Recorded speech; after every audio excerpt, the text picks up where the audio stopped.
Volvemos una vez más al Evangelio que hemos estado estudiando todos estos días y semanas anteriores. Mateo capítulo 28, versículo 20. Enseñad a los discípulos en cada nación a hacer todo lo que he mandado, enseñando a todos lo que Jesús enseñó a hacer, lo que Él enseñó y lo que Él mandó. Este ha sido nuestro tema y hemos estado viendo las declaraciones de Cristo en el Evangelio de Mateo. Y hemos llegado hasta Mateo 5, verso 19. Y hoy queremos mirar el versículo 20. Queremos tomar la enseñanza de Jesús exactamente como está escrita, porque muchos la han diluido para que signifique lo que no significa, porque no son capaces de vivir de acuerdo a ese estándar. Han bajado el estándar de Dios a su nivel. Ahora, cada vez que veas algo en la palabra de Dios a lo que no has llegado, más alto que tu nivel de vida, tienes dos opciones. Una es decir, bueno, realmente no significa eso. Significa de una manera general, pero no exactamente así. Por ejemplo, si dice regocijaos en el Señor siempre, en Filipenses 4, verso 4, no significa siempre, significa en términos generales, la mayor parte del tiempo. Y ahora has conseguido rebajar la palabra de Dios hasta tu nivel carnal y te convences de que la estás obedeciendo. Pero el cristiano de mente espiritual deja la palabra de Dios donde está. Y dice, se supone que debo regocijarme en el Señor 24/7. Y reconoce humildemente, Señor, no estoy allí todavía. Estoy regocijándome algunas veces, me quejo algunas veces o la mayor parte del tiempo estoy enojado, pero no me regocijo siempre en todas las circunstancias. No doy las gracias por todo como dice la Biblia. Así que reconozco esto. Por favor, llévame allí. Esa es la persona que llegará allí. La otra persona que ha rebajado el estándar de Dios a su nivel nunca alcanzará el estándar de Dios. Un día despertará en la eternidad y descubrirá que desobedeció a Dios toda su vida. Así que es bueno dejar la palabra de Dios donde está y reconocer que no la hemos entendido o que no hemos llegado a ella. Entonces hay alguna esperanza de que lleguemos allí. Recuerda que al llegar a este versículo, Mateo 5, verso 20, todo lo que Jesús enseñó y mandó. Porque os digo que si vuestra justicia no supera la de los escribas y fariseos, no entraréis en el reino de los cielos. Ahora recuerda que la rectitud de los fariseos era un estándar bastante alto. Ellos guardaban los 10 mandamientos. ¿Recuerdas ese joven rico que vino a Jesús y le dijo que ha guardado todos los mandamientos? Y Jesús no cuestionó eso. Por supuesto, ellos no podían cumplir el 10º mandamiento, pero cumplían los otros 9, porque el 10º era interno. Ya voy a llegar a eso en un momento. Pero estaban manteniendo esos mandamientos. Estaban guardando todas las leyes del Antiguo Testamento, los más de 600 mandamientos que había en el Antiguo Testamento. Los fariseos se jactaban que oraban regularmente 3 veces al día. Ayunaban 2 veces a la semana. Daban el diezmo de todos sus ingresos. Y tu justicia debe superar eso. ¿Qué significa? ¿Significa eso que tienes que orar más de 3 veces al día? ¿Ayunar más de 2 veces a la semana? ¿Dar más del 10% de tus ingresos? Ese no es el significado. Siempre pensamos en términos de cantidad porque nuestra mente es mundana. Cuanto más mundanos somos, pensamos en términos de números, estadísticas y cantidad. Juzgamos una iglesia por el número de personas que hay, no por la calidad de vida. Pensamos que Jesús dijo, todos los hombres sabrán que son mis discípulos cuando haya 30,000 personas que se reúnen en una iglesia. Pero eso no es lo que dijo. Habló de sus 11 discípulos. Dijo que todos los hombres sabrán que son mis discípulos cuando se amen los unos a otros. No importa el número de personas. Os amáis los unos a los otros. Esa es la principal cualidad de una marca de una verdadera iglesia de discípulos. Jesús siempre enfatizaba la calidad. El cristianismo de hoy, las organizaciones misioneras de hoy, las megaiglesias de hoy, enfatizan los números. ¿Cuántas personas hay en nuestra iglesia? ¿A cuántos lugares hemos llegado? ¿A cuánto asciende nuestra ofrenda anual? Y de estas cosas se glorían en su interior. Los predicadores. ¿A cuántos países he viajado? ¿Cuántos sermones he predicado? ¿Cuántos libros he escrito? ¿En cuántos programas de televisión estoy hablando?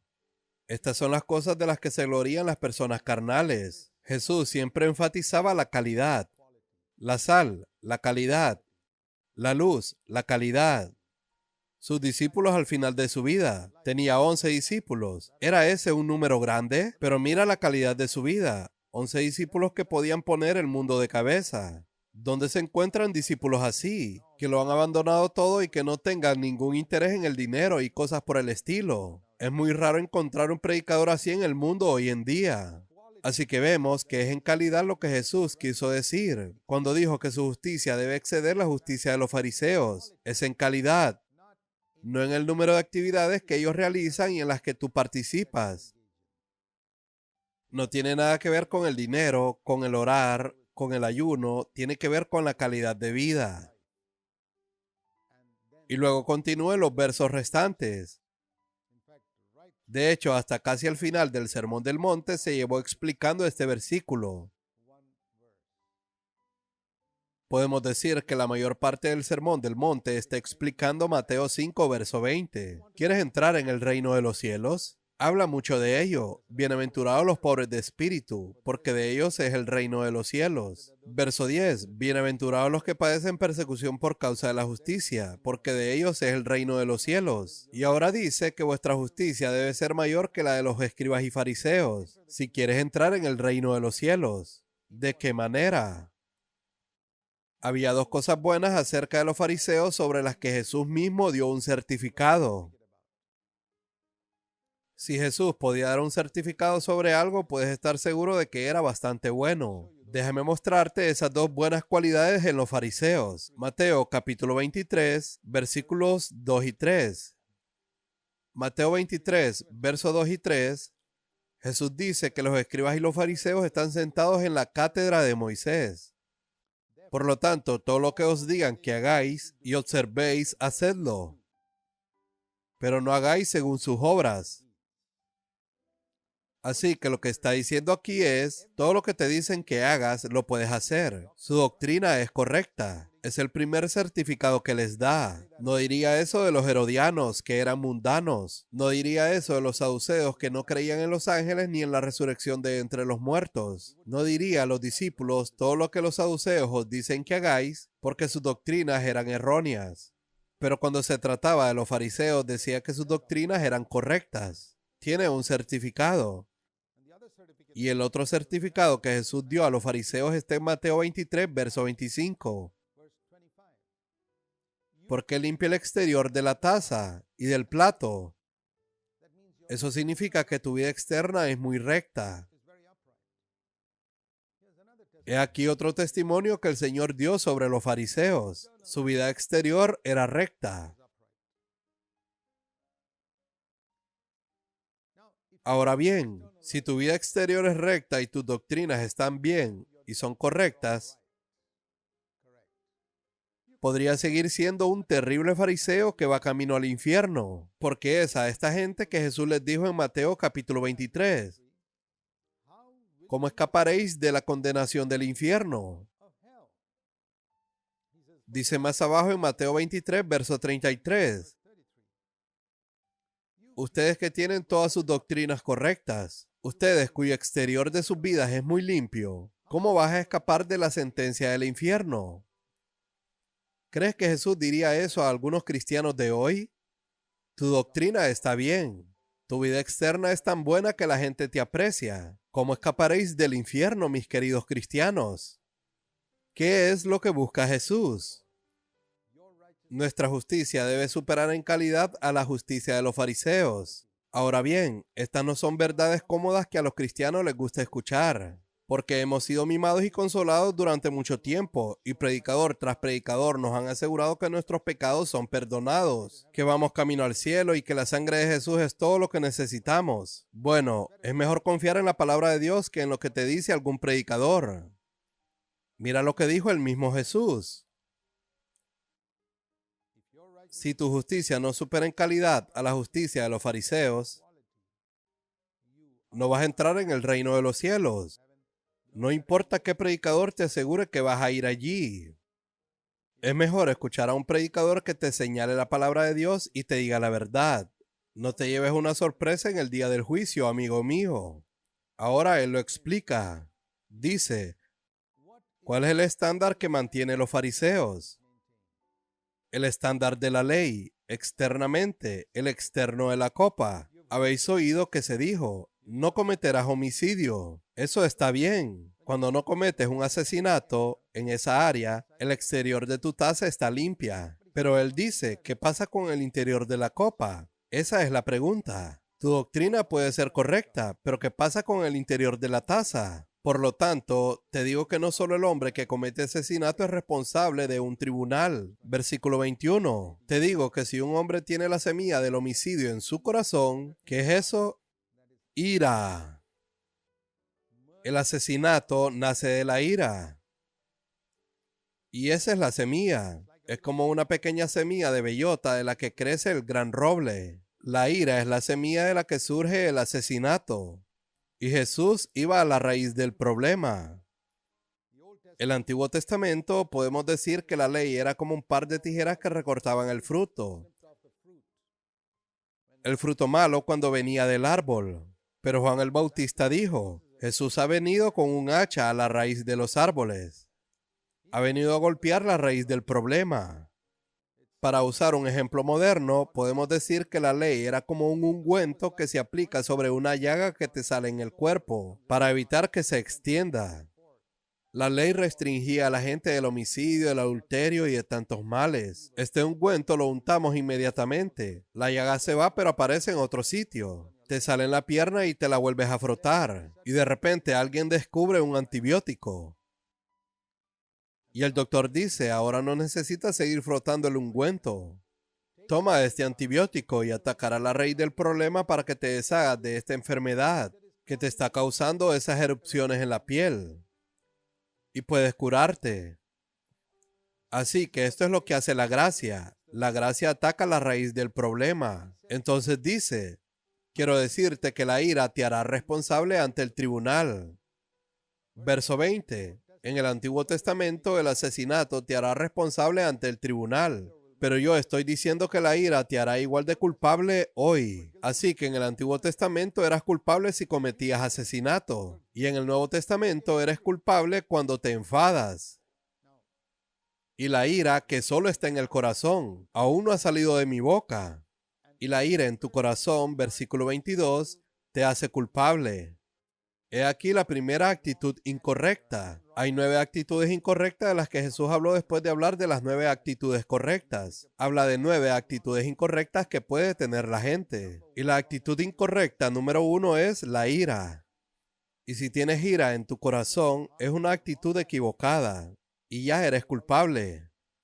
Aunque no hayas hecho o dicho nada, o no hayas matado a tu hermano físicamente, o con tus palabras, pero ya eres culpable. Y luego, si esa ira va un poco más allá, ya sabes, de la abundancia del corazón, Jesús dijo, habla la boca. La boca es como la válvula de desbordamiento de lo que hay en el corazón. Y si hay ira en el corazón, se desborda por la boca. Y luego dice que se desborda por la boca. Y dices algo para herir a tu hermano en tu ira. Y ahora vas a ser culpable ante un tribunal supremo. El tribunal supremo. Antes de eso, solo eras culpable ante un tribunal inferior. Él está utilizando el lenguaje humano para mostrar que tu culpabilidad está en un nivel mucho más alto, cuando permites que esa ira se exprese en palabras hacia tu hermano. Si te lo has guardado, bien, pero sigues siendo culpable. Y si lo expresas, eres culpable a un nivel superior. Y luego dijo, si vas aún más lejos y lastimas a tu hermano con palabras aún más groseras, puedes ser tan culpable como para ir más allá del tribunal, más allá del tribunal supremo, hasta el mismo infierno. Así que, ¿qué está diciendo aquí? Que la ira es el primer paso de los 3 pasos hacia el infierno. La ira en el corazón es el primero de los 3 pasos hacia el infierno. ¿Has oído alguna vez algún predicador decirte eso? Que cuando te enfadas con alguien, puede ser con tu mujer, Podría ser tu marido, podría ser tu suegra, podría ser tu vecino, tu jefe, podría ser con alguien que te ha hecho algún mal. Pero si estás enojado en tu corazón, a los ojos de Dios, la semilla del asesinato ya está ahí en tu corazón. Eres culpable. Y si sale, puede que aún no haya llegado a asesinato. Puede que haya sido solo palabras, pero eres culpable. Y solo con más palabras, eres lo suficientemente culpable como para ir al infierno, sin haber asesinado nunca a esa persona. Aquí es donde nuestra justicia debe superar la justicia de los fariseos, que solo consideraban el asesinato como una manera de llevar a un hombre al infierno. Y Jesús dice, pero yo te veo a ti. Podemos decir que Moisés subió a la montaña y trajo consigo las 2 tablas con los 10 mandamientos. Jesús subió a la montaña y sustituyó esos 10 mandamientos por el Sermón del Monte. Y dijo, todo lo que está escrito en esos mandamientos que Moisés recibió en la montaña, quiero decirte el espíritu detrás de esos mandamientos. Él dijo una vez en Juan capítulo 6, las palabras que yo os hablo son espíritu y vida. La carne no aprovecha para nada. Lo más importante es el espíritu. Y trató de ir detrás de la ley para mostrar lo que había detrás de la ley del asesinato. Dios estaba en contra de que te enojaras con tu hermano.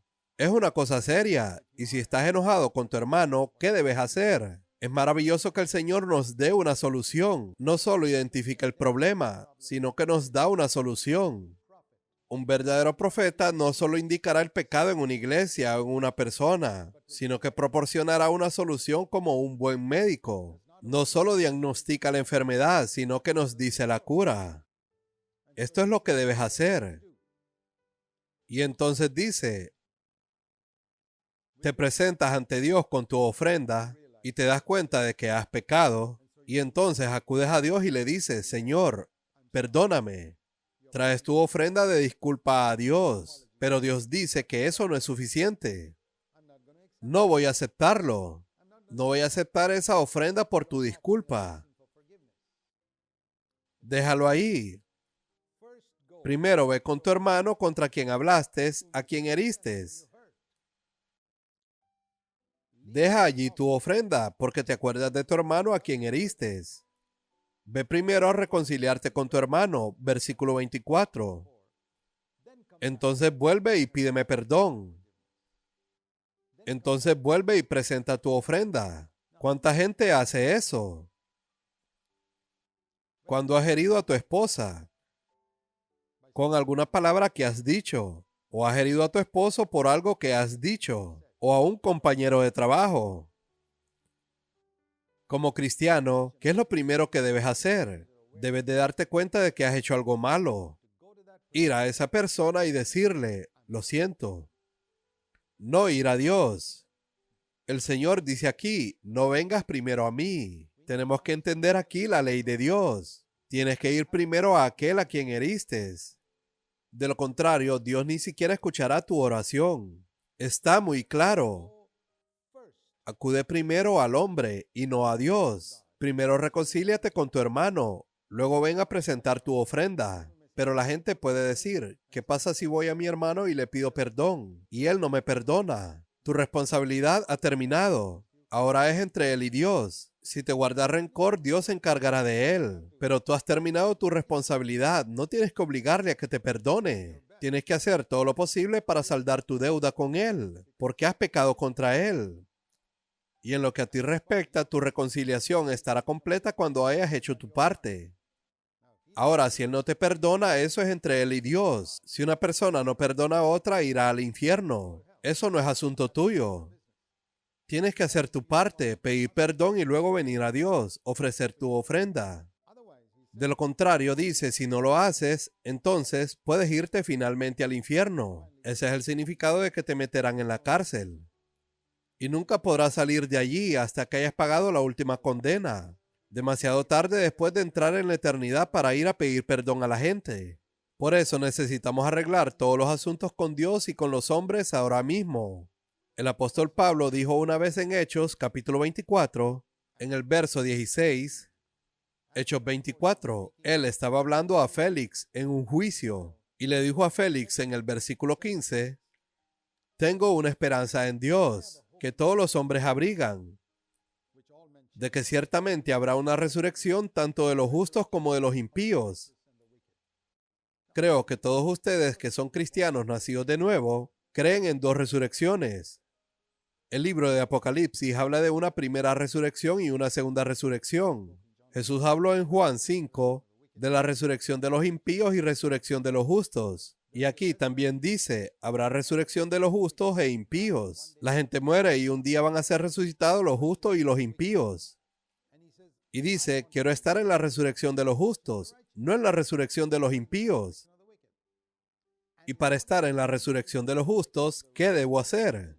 En vista de esto significa, porque esto es verdad, que va a haber dos resurrecciones. Y quiero asegurarme de estar en la resurrección correcta de los justos. Entonces, hago lo mejor que puedo. No solo dice, confío en el Señor que perdonará mis pecados. Eso está bien. La salvación es solo a través de la muerte de Cristo. Pero hago todo lo posible para mantener siempre. La palabra siempre significa 24/7. Significa 24/7. Una irreprochable conciencia ante Dios y ante los hombres. No solo ante Dios. Busco mantener mi conciencia 24 horas al día, 7 días a la semana limpia ante Dios y ante los hombres. Puedes ver un ejemplo en el capítulo anterior, donde gritó al sumo sacerdote. Y tan pronto como se dio cuenta de su error, inmediatamente pidió perdón en Hechos capítulo 23. Creo que está implícito en las palabras escritas allí. Así que primero reconcíliate con tu hermano y luego ven y ofrece tu ofrenda. En Efesios 4:31, es por eso que aquí tenemos una palabra tan fuerte. Efesios 4, verso 31, que dice, sea quitada de ti toda amargura, enojo e ira. Nuestras palabras son muy importantes. Recuerda, el único lugar en las Escrituras donde se habla de contristar al Espíritu Santo, sobre herir al Espíritu Santo, realmente entristecerlo por la forma en que te comportas, está en nuestra forma de hablar.